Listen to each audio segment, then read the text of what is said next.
Assalamu alaikum students. Starting with the name of Allah, the most merciful and beneficial. Okay, so let's start the topic like microbiology ही से related है. आज हम cover up करेंगे कि introduction क्या है, microbiology किसे कहते हैं और इसमें किस किस चीज़ में यानी कि कौन कौन से माइक्रो ऑर्गेनिजम्स होते हैं उनके बारे में हम स्टडी करते हैं.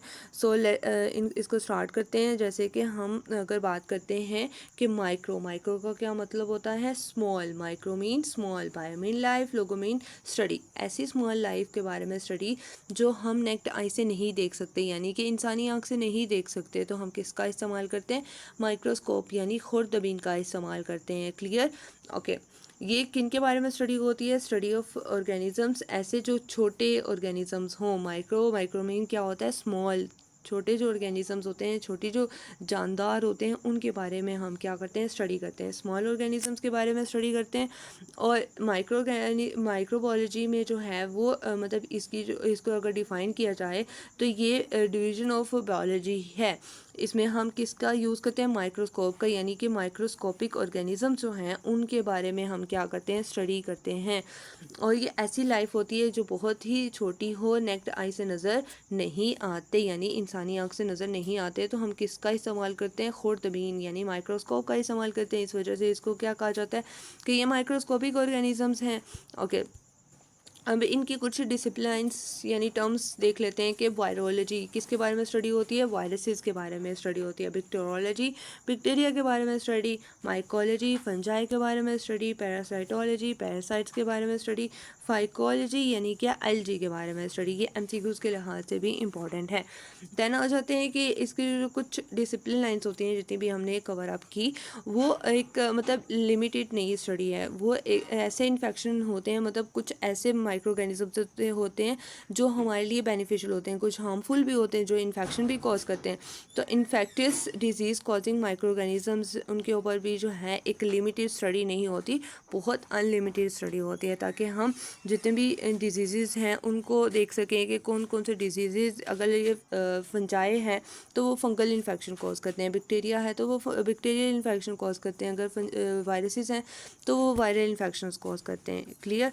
तो इनको जो है वो डिटेल से स्टडी किया जाता है. ओके. नेक्स्ट इससे जो कंसर्न है मतलब माइक्रोबियल फिजियोलॉजी, यानी कि जो माइक्रोबियल के क्या क्या फंक्शंस होते हैं, माइक्रो ऑर्गेनिज्म जो माइक्रोब्स होते हैं उनके क्या क्या रोल होते हैं, क्या क्या फंक्शंस होते हैं.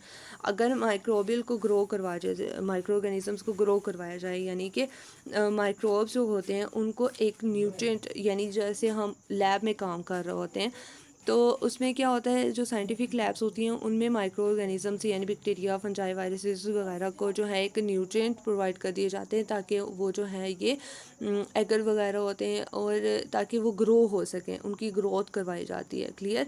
देन इसमें जो है एक इनको एक स्पेसिफिक इन्वायरमेंट भी दिया जाता है ताकि माइक्रो ऑर्गेनिज्म जो हैं वो उनकी ग्रोथ, उनकी जो अफजाइश है वो बढ़ सके. क्लियर.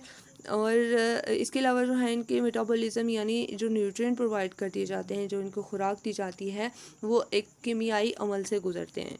और नेक्स्ट इसमें क्या होता है, जो इसके स्ट्रक्चर्स होते हैं, मतलब जो हम इन जो माइक्रो ऑर्गेनिजम्स होते हैं, बैक्टीरिया है, फंजाई है, वायरसेस होते हैं, तो हम उनके जो स्ट्रक्चर हैं, उनका जो साइज़ है, उनकी डिटेक्शन करते हैं. क्लियर.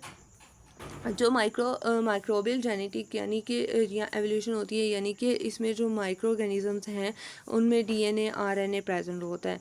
एवोल्यूट यानी वो जो है किस तरह से उनकी अफजाइश हो रही होती है, बढ़ रहे होते हैं, एवोल्यूट हो रहे होते हैं. इन्वायरमेंटल माइक्रोबायोलॉजी में क्या है कि मतलब जो हमारे माहौलियाती यानी माहौल है, हमारा जो इन्वायरमेंट है, उसमें भी माइक्रो ऑर्गेनिज्म जो हैं वो पाए जाते हैं. माइक्रो ऑर्गेनिज्म यानी बैक्टीरिया जो है वो तो हमारे इन्वायरमेंट में पाया जाता है. ठीक है. तो इसीलिए हम जब खाना खाने से पहले क्या करते हैं, हाथ हैंड वॉश करते हैं ताकि हाथ जो है वो हमारे बिल्कुल साफ़ हो और तब हम खाना खाएं, क्योंकि बैक्टीरिया जो है वो हमारे हाथ में यानी पूरे इन्वायरमेंट में जो है वो बैक्टीरिया पाए जाते हैं. तो हम इसलिए इनको कह देते हैं कि ये माइक्रोबियल इकोलॉजी है, यानी स्टडी ऑफ इकोसिस्टम. हमारे जो इन्वायरमेंट है उसके बारे में हम स्टडी करते हैं कि बैक्टीरिया जो है हमारे इन्वायरमेंट में पाए जाते हैं. इसी तरह इंडस्ट्रियल माइक्रोबायोलॉजी है. इंडस्ट्रियल यानी कि जो सनती माइक्रोबायोलॉजी है, यानी कि जो सनत में काम होता है, मतलब जो इंडस्ट्रियल फर्मेंटेशन की जाती है, यानी जो हम दही बनाते हैं, ठीक है, तो वो फर्मेंटेशन ही का प्रोसेस है। यानी जो हम इसमें भी बैक्टीरिया पाया जाता है जो कि हमारे लिए लैक्टोबैसिलस बैक्टीरिया होता है, जो हमारे लिए बहुत ज़्यादा जो है वो बेनिफिशियल होता है। Clear? Okay. Waste water treatment में भी माइक्रो ऑर्गेनिजम्स का यूज़ किया जाता है, मतलब जो पानी की सफाई होती है उसके लिए भी माइक्रोब्स का इस्तेमाल किया जाता है। फूड माइक्रोबायोलॉजी, यानी कि जो माइक्रो ऑर्गेनिजम्स होते हैं हम उनका इस्तेमाल करते हैं फूड में भी, ताकि वो लॉन्ग टर्म के लिए चल सके। प्रिजर्वेशन की जाती है, यूज़ किए जाते हैं माइक्रोब्स फूड प्रोडक्शन के लिए, ताकि हम फूड बना सकें। न्यू जो इसमें केमिकल्स यानी सिट्रिक एसिड या जूसेस वगैरह के तौर पे भी ये इस्तेमाल होते हैं। फर्मेंटेशन का भी बता दिया कि जैसे हम दही वगैरह योगर्ट वगैरह बनाते हैं उसके लिए हम क्या करते हैं, यूज़ करते हैं। इसी तरह अगर हम माइक्रोबायोलॉजी को देखें, ये किसकी ब्रांच है, ये बायोलॉजी ही की ब्रांच है, जिसमें हम किसको स्टडी करते हैं, माइक्रो ऑर्गेनिजम्स को। और माइक्रो ऑर्गेनिज्म जो हैं वो हम जो जितने भी अदर लिविंग ऑर्गेनिजम्स होते हैं उनको भी इफ़ेक्ट करते हैं, यानी कि जो लाइक एनिमल्स हैं, प्लांट्स हैं, ह्यूमंस हैं, उन सबको भी ये क्या करते हैं, माइक्रो ऑर्गेनिजम्स इफ़ेक्ट करते हैं। क्लियर? ओके। नेक्स्ट आ जाते हैं कि इसमें जो हैं वो माइक्रोब्स कौन कौन से होते हैं। जैसे हमने पहले भी बात की है, लेकिन अगेन वही चीज़ें हैं कि ये जो माइक्रोब्स होती हैं ये टीनी क्रिएचर्स होते हैं, यानी छोटी ज़िंदगी होती है, छोटे ऑर्गेनिजम्स होते हैं, बहुत ही छोटे होते हैं, जो कि हम नेक्ड आई से नहीं देख सकते, जो इंसानी आँख होती है उसमें हम नहीं देख सकते। क्लियर? तो इसमें माइक्रोब्स कौन कौन से होते हैं, मतलब इंक्लूड होते हैं bacteria, archaea, fungi, protist. Clear? Archaea जो है वो मतलब बैक्टीरिया लाइक ही होते हैं, और ये ट्रू बैक्टीरिया भी इनको माना जाता है। क्लियर? ये फाउंड नहीं होते, मतलब कुछ ऐसी ट्रेड्स में फाउंड नहीं होते इनके जो क्रिएचर्स हैं, बट इनको जो है वो ट्रू बैक्टीरिया भी माना जाता है। प्रोटिस्ट जो हैं वो एक एल्जी लाइक होते हैं, मतलब इसमें इम्यूबा, स्लाइमोर्स या प्रोटोजोआ जो हैं वो आ जाते हैं।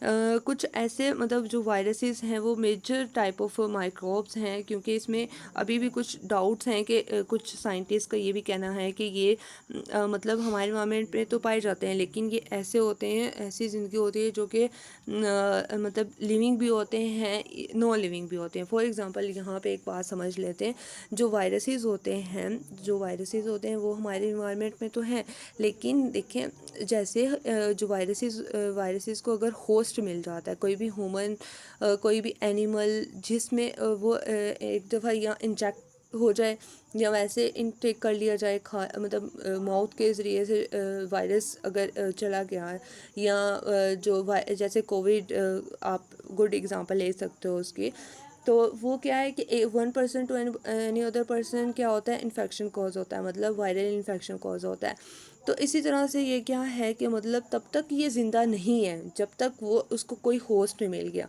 अगर जैसे ही उसे ह्यूमन बॉडी या एनिमल बॉडी मिल गई तो उसने क्या करना है, रेप्लिकेशन करता है, वो फैलता है।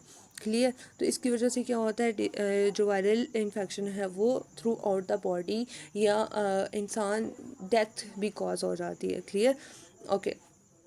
नेक्स्ट आ जाते हैं कि इसमें जो है वो माइक्रोब्स जो हैं जहाँ पे हम रह रहे हैं, मतलब उनका क्या काम है, माइक्रो ऑर्गेनिजम्स क्या रोल प्ले करते हैं, मतलब ये हमारे जो अर्थ का इकोलॉजिकल बैलेंस होता है उसको भी इम्पोर्टेंट रोल प्ले करते हैं, कि उसको क्या करते हैं, ये बैलेंस मेंटेनेंस का काम करते हैं, बैलेंस रखते हैं। क्लियर? सब माइक्रो ऑर्गेनिज्म जो हैं वो हम ह्यूमंस में भी पाए जाते हैं, मतलब जैसे हमने पहले ही बात की कि कुछ ऐसे होते हैं माइक्रो ऑर्गेनिज्म जो हमारे लिए बेनिफिशियल होते हैं, कुछ ऐसे होते हैं जो हार्मफुल होते हैं। तो माइक्रो ऑर्गेनिज्म जैसे हमने फर्मेंटेशन में देखा कि जो योगर्ट बनता है उसमें, योगर्ट में जो है, दही में जो है वो बैक्टीरिया पाया जाता है, तो वो जो है वो हमारे लिए बेनिफिशियल है। इसी तरह ह्यूमन में भी जो है माइक्रो ऑर्गेनिज्म ज़िंदा हैं, यानी गट बैक्टीरिया माइक्रोफ्लोरा है, तो वो भी क्या होता है, ह्यूमन ही में प्रेजेंट होता है या एनिमल्स में भी प्रेजेंट होता है। ह्यूमन एनिमल्स की जो हेल्थ होती है उसको क्या करते हैं, ये मेंटेन अप करते हैं। क्लियर? ओके। सम बैक्टीरिया जो हैं, कुछ ऐसे बैक्टीरिया होते हैं जो कि यूज़ किए जाते हैं फूड की प्रोडक्शन के लिए, या केमिकल की फॉर्म में भी हम क्या करते हैं, यूज़ करते हैं। कुछ ऐसे माइक्रो ऑर्गेनिजम्स होते हैं जो डिजीज़ कॉज करते हैं, कुछ ऐसे होते हैं जो डिजीज़ नहीं कॉज करते, हमारे लिए बेनिफिशियल होते हैं। आई होप सो कि माइक्रोबायोलॉजी का आपको लेक्चर क्लियर हुआ होगा। सिंपल है, इतना कोई ट्रिकी नहीं है कि इसमें बहुत रॉकेट साइंस कुछ भी नहीं है। क्लियर, इसमें माइक्रो ऑर्गेनिजम्स हैं, माइक्रो ऑर्गेनिजम्स होते किस तरह के हैं और कौन कौन से होते हैं, बैक्टीरिया, वायरस, फंजाई, उनको किस तरह से देखा जाता है, मतलब माइक्रोस्कोप का इस्तेमाल किया जाता है। नेक्स्ट जो है मतलब वो कहाँ कहाँ रहते हैं, क्या उनका मतलब एक हमने कुछ टच दिया कि माइक्रोबल ग्रोथ को और कुछ मेटाबॉलिज्म को, इसी तरह से हमने कुछ चीज़ें ऐसी हैं जो हमने कवर अप की हैं। क्लियर, नेक्स्ट इसकी हिस्ट्री हम डिस्कस करेंगे इंशाल्लाह। और जो हमारे चैनल को सब्सक्राइब करना ना भूलिएगा। आई होप सो कि आपको क्लियर हुआ होगा। नेक्स्ट वीडियो के लिए आप हमारे चैनल को सब्सक्राइब कर लें ताकि आपको हर वीडियो का नोटिफिकेशन मिलता रहे। ओके, थैंक यू, अल्लाह हाफिज़।